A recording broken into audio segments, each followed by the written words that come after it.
Players control protagonist Hamtaro as they seek out the various members of his clubhouse and attempts to fill in the Hamchat dictionary. He is tasked to do this by Boss, who also teaches him basic Hamchat words.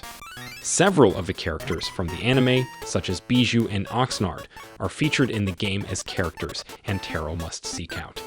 Players do this using the appropriate dialogue options to solve puzzles and appease other hamsters. Players have 4 Hamchat words as options by default: Hamha for talking, Dig for digging, Tack-Q for tackling, and Hif for sniffing, all of which allow players to interact with characters and environments and may help progress the story.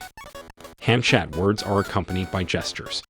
There are other words that players learn throughout the game that can be used in contextual situations. Characters may require words that are not yet available, indicated by question marks included in the dialogue choices, in order to fully interact with them. These words are unlocked by interacting with other characters. Sunflower seeds are a currency that can be exchanged for clothing items which Hamtaro can wear, which players can trade with each other using the Game Boy Color's infrared port. The game features mini-games, including Ham Jam, where players can dance to the game's music using different Hamchat words, and Tack-Q bowling. Hamtaro, Hams Unite, has received generally positive reception since its release. It is the 7th best-selling Game Boy Color game in Japan, with 497,061 copies sold.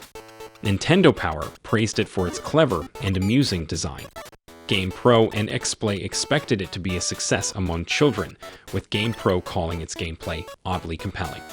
IGN found it to be original and engrossing for all ages, praising its visuals and animations relative to other Game Boy Color games.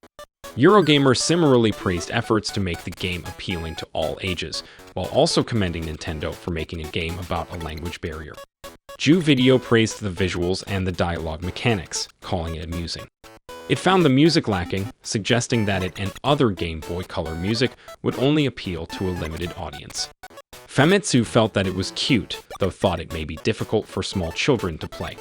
Nintendo World Report was critical of the game, praising its aesthetic, but feeling that its puzzles were illogical and gameplay non-existent. Writer Jacob W. H. Reitner praised it for capturing the feel of the anime it is based on.